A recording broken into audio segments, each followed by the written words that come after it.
Hello दोस्तों, नमस्कार। आप सभी का स्वागत है एक बार फिर से हमारे YouTube channel knowledge beam by Kuldeep में। आज के इस वीडियो में हम आप लोग को बताने वाले अर्धवार्षिक परीक्षा 2022 और 23 के बीच।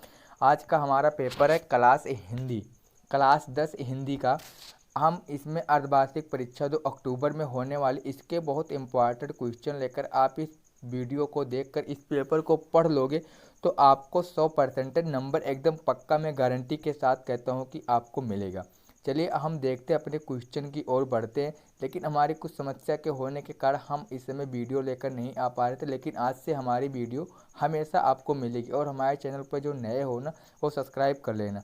चलो हम चलते हैं अपने वीडियो की ओर और अपने टॉपिक पर आते हैं। इसमें सबसे पहले हम देखते हैं कि निर्देश होता है। देखिए, हिंदी क्लास 10 और समय 3 घंटा 15 मिनट का होता है। पूर्णांक 70 नंबर का होता है। चलो देखते हैं, इसमें निर्देश लिखा, देखिए पढ़िए, ध्यान से देखना। प्रारंभ के 15 मिनट परीक्षार्थियों को प्रश्न पत्र पढ़ने के लिए निर्धारित है। यानी 15 मिनट आपको ही कुल प्रश्न पढ़ने का निर्धारित समय देता है। चलो हम देखते हैं अगला क्वेश्चन। पहला नंबर क्वेश्चन है कि निम्नलिखित में से कथनाओं में से कोई एक कथन सत्य है, उसे पहचान कर लिखिए। नंबर 1, आचार्य रामचंद्र शुक्ल का प्रसिद्ध निबंधकार हैं। नंबर 2, डॉक्टर हजारी प्रसाद द्विवेदी एक महान कहानीकार के रूप में प्रसिद्ध हैं। नंबर 3, जयशंकर प्रसाद एक प्रसिद्ध आलोचक हैं। नंबर 4, उर्वशी के लेखक जयप्रकाश भारती हैं। पहला नंबर सही है, आचार्य रामचंद्र शुक्ल प्रसिद्ध निबंधकार हैं।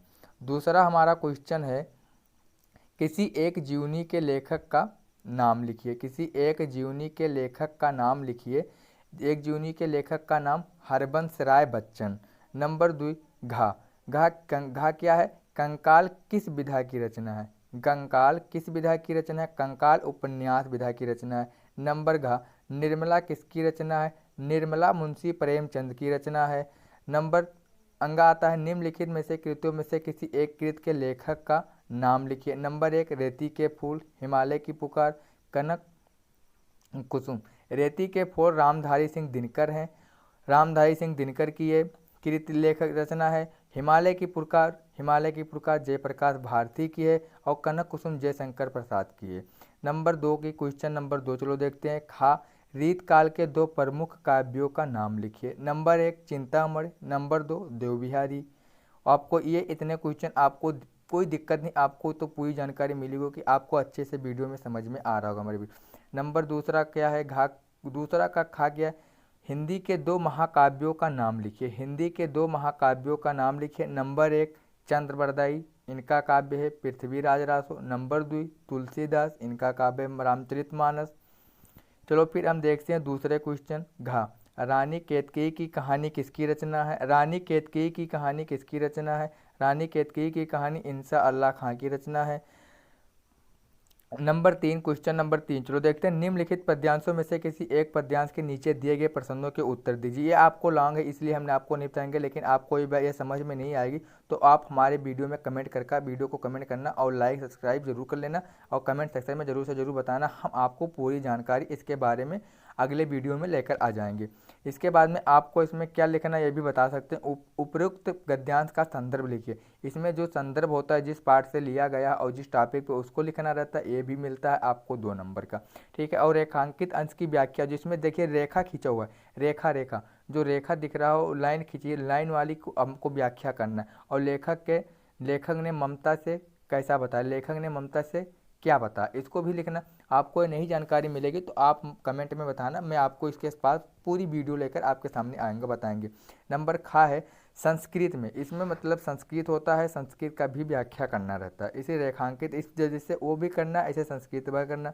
और नंबर 4, ये निम्नलिखित में से पद्यांशों में से किसी एक पद्यांश का संदर्भ लिखना। यानी निम्नलिखित में से किसी एक पद्यांश का संदर्भ लिखिए, चाहे का लिखो या खा लिखो, 2 में एक लिखना है। चाहे का वाले का लिखो, चाहे खा वाले का लिखो। चाहे ओधो मोह ब्रिज विराजत नहीं, इसको लिख दो। और चाहे नहीं मैं सरुबाला के गहना में गूथ जाऊं, चाहे इसको, दोनों में से चाहे जिसका एक ही का मतलब व्याख्या करना, संदर्भ और व्याख्या करना रहता है। नंबर 5वां क्या है हमारा?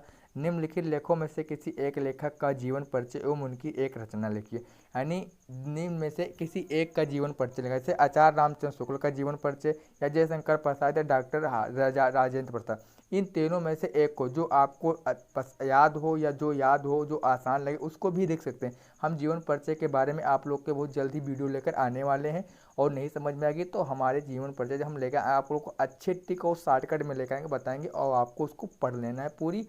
मैं गारंटी के साथ लेता हूँ कि आपको 2 मिनट के अंदर पूरी जीवन परिचय याद हो जाएगी। चलो हम बात करते हैं फिर अगले खा की ओर। निम्नलिखित में से काव्यों में से किसी एक काव्य का जीवन परिचय दीजिए, उनकी रचना भी लिखिए। इनमें भी वही चीज़ है, जैसे सूरदास, बिहारी लाल, राम नरेश त्रिपाठी, इनमें से चाहे जो का हो, जो का मतलब जीवन परिचय याद हो उसको लिख सकते हैं। लेकिन सबसे आसान मैं कहता हूँ कि जीवन परिचय इसका सूरदास का है। सूरदास का बहुत आसान है, और आचार्य रामचंद्र शुक्ल का भी और जयशंकर प्रसाद का भी। इसमें दो का ये बहुत आसान है और सूरदास का भी बहुत आसान है, बाकी बहुत लॉन्ग लॉन्ग है। इनमें से चलो हम फिर देखते हैं छठा। निम्नलिखित गद्यांश का संदर्भ सहित हिंदी में अनुवाद कीजिए। इनमें मतलब ऐसा नगरी भारतीय संस्कृत भाषाएं केंद्र स्थल अस्ति। इसका होता है कि एक ऐसा नगरी है जिसको भारतीय संस्कृत, मतलब इसको हिंदी में कन्वर्ट करना है। क्या करना है? हिंदी में बनाना है।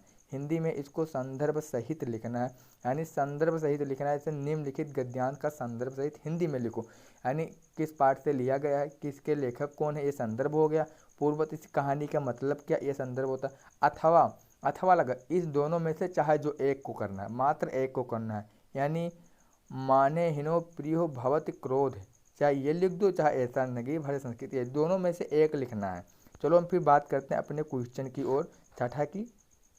क्वेश्चन नंबर 7 का क्वेश्चन नंबर 7 का कहा है अपने पाठ्य पुस्तक से खंड काव्य में हुआ कोई एक ऐसा श्लोक लिखो जो इस प्रश्न पत्र में न, यानी संस्कृत में कोई ऐसा एक प्रश्न पत्र लिखो जो इस प्रश्न पत्र पे पूछे गए वो श्लोक ना है, उसको लिखना है। आपको 2 नंबर भी। नंबर 2 हमारा क्या है? निम्नलिखित प्रश्नों में से किन्हीं 2 प्रश्न के संस्कृत में उत्तर दो। निम्नलिखित प्रश्न में से किसी संस्कृत के उत्तर दो, यानी वाराणसी किस प्रसिद्ध, इसको संस्कृत में उत्तर देना है। 3 है लेकिन 2 का देना जो आपको याद हो। नंबर खा का 8वां है हास्य रस अथवा करुण रस की परिभाषा उदाहरण सहित लिखिए। यानी हास्य रस या करुण रस की परिभाषा आपको उदाहरण सहित देना। एक में चाहे हास्य रस का परिभाषा दे दो, चाहे करुण रस की परिभाषा दे दो। नंबर खा है रोला अथवा सोरठा छंद की परिभाषा उदाहरण सहित दीजिए। इसमें भी चाहे रोला अथवा या सोरठा का एक ही को परिभाषा लिखना है। ऐसे गावी रूपक अथवा उपमा अलंकार की परिभाषा लिखिए, उसका उदाहरण भी दीजिए। इसमें चाहे रूपक का लिख दो चाहे उपमा अलंकार का लिख दो, बात एक ही रहेगा। आपको ये नहीं कि रूपक और उपमा दोनों लिखना है, ये ऐसा नहीं करना है। बस सिर्फ एक ही, चाहे रूपक या उपमा एक ही को लिखना है। ऐसे हास्य में लिखना है, ऐसे रोला में लिखना है। आपको इसके बारे में हम आपके सामने वीडियो लेकर बहुत जल्दी आएंगे। बस 1-2-3 दिन के अंदर आपके इस वीडियो को हम बना के आप लोग को अच्छे से समझा के बताएंगे। फिर देखते हैं नंबर 9 का। हमारा क्वेश्चन नंबर 9 है खा। निम्नलिखित में से उपसर्गों में से किन्हीं तीनों के मेल एक एक शब्द बनाइए। यानी 3 मेल, इसमें लिखा अनि अब उप, अनि अभि उप, निर आ अप, यानी इनमें से 3 का एक एक शब्द लिखो जो इसमें लिखा है। पहला नंबर अनि है, इसको लिख दो अनुराग। पहला का अनुराग हो गया, दूसरा का अभिषेक हो गया, तीसरा का उपकार लिख दो, चौथा का निरंकार, आ का अपि भी हो सकता है, और अप का अपरिचित हो सकता है।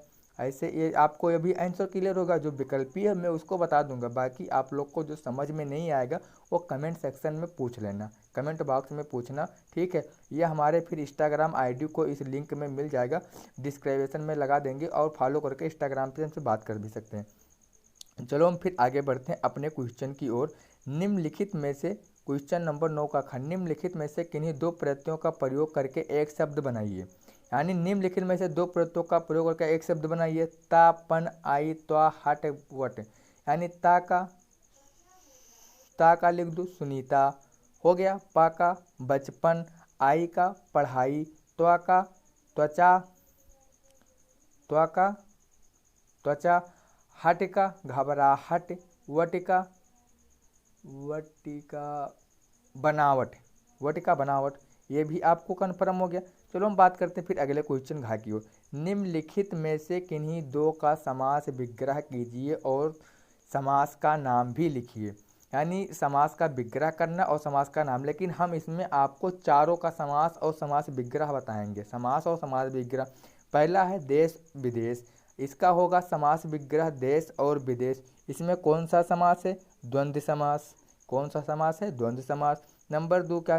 त्रिनेत्रम, यानी तीन नेत्रों का समाराह। तीन नेत्रों का समाराह, यानी तीन नेत्रों का समाराह शंकर जी होते हैं। तीन नेत्रों का समाराह, इसमें कौन सा समास है? द्विगु समास है। नंबर 2 हम आगे बढ़ते हैं। चौथा क्या है हमारा? जल थल। इसमें तो आपको भी पता होगा कि जल थल, जल और थल, इसमें भी वही समास जो देश और विदेश में, वही समास इसमें द्वंद्व समास। और चतुर्भुज। चतुर्भुज, चतुर्भुज होता है चार यानी चतुर्भुज होता है चार भुजाओं का समूह। चार भुजाओं का समूह, इसमें भी द्विगु समास होता है। द्विगु समास होता है। फिर चलो हम बात करते हैं घा की क्वेश्चन। निम्नलिखित में से किन्हीं दो के तत्सम रूप लिखिए। निम्नलिखित में से किन्हीं के दो के तत्सम रूप लिखिए। फिर नंबर हमारा घा क्या? अंगा है। निम्नलिखित में से किन्हीं दो का शब्द रूप का पर्यायवाची लिखिए। अस्य कामदेव पृथ्वी मेघ आयु। हम आपको दो पर्यायवाची बताते हैं और वीडियो बहुत लंबा हो रहा है इसलिए बाद में बताएंगे। पृथ्वी का होता है जमीन, भूमि, धरती, और मेघ का होता है बादल, अंबर। आपको ये भी पता हो गया। और वायु की भी हवा, आंधी। ये तीन का बता दिया। चलो फिर आगे बढ़ते हैं अपनी वीडियो की और मतलब अपने क्वेश्चन की ओर। 10वें बाद में हम आपको पूरी अच्छे से नहीं समझ में आएगी तो हम आपको समझाएंगे। कमेंट में बताना, मैं पूरी आपकी हेल्प करता रहूँगा। और आप अच्छे से पढ़िए, मेहनत करिए और अच्छे से नंबर लाइए। निम्नलिखित में से किन्हीं दो संधि की निम्नलिखित में से संधि कीजिए तथा विच्छेद का नाम लिखिए। ये भी हम आपको बाद में बताते रहेंगे। चलो फिर देखते हैं। निम्नलिखित शब्दों के रूप में पश्चिम विभक्त द्विवचन में लिखिए। आपको ये भी देख लेना है। इसमें क्या होता है?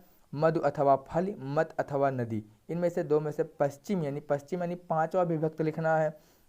निम्नलिखित में से किसी एक धातु का लकार रूप तथा पुरुषवचन में लिखिए। इनमें से एक धातु है जो लकार और पुरुष रूप में लिख देना है। निम्नलिखित में से किन्हीं दो वाक्यों के संस्कृत में अनुवाद कीजिए। वह घर जाता है, इसको संस्कृत में वादबान कर देना है आपको। और निम्नलिखित में से विषयों में से किसी एक विषय पर निबंध लिखिए। जैसे राष्ट्रीय एकता का महत्व, पर्यावरण प्रदूषण समस्या तथा रोकथाम, जीवन में अनुशासन का महत्व, मेरी प्रिय पुस्तक। इनमें से आपको निबंध लिखना है। निबंध में 2-3 हेडिंग अच्छे से, हेडिंग बढ़िया से लिखना, बाकी आप अपने हिसाब से, हम आपको बढ़िया अच्छा खासा निबंध लिखने को भी बता देंगे। लेकिन चलो पेपर होने से पहले मैं आप लोग को बता दें, आपकी किन लोग की पेपर होने वाली है यह कमेंट में ज़रूर से ज़रूर बताना। हम उसको लिए जल्दी ही आपको जो दिक्कत होगी मैं पूरे सॉल्व करूँगा आपका समस्या।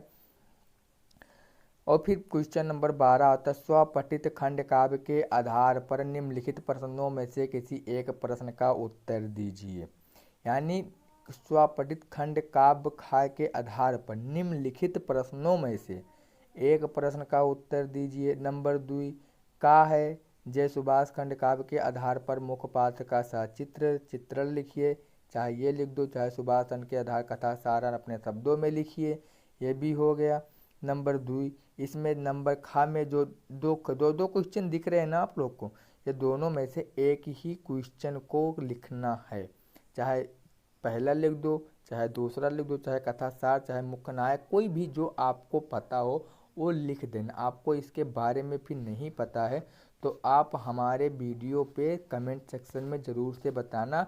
और जो नए हमारे वीडियो को हमारे चैनल को सब्सक्राइब कर लीजिए और बेल आइकन को प्रेस करके आपको जल्द ही जल्द नोटिफिकेशन मिले और वीडियो की पूरी जानकारी आपको मिले।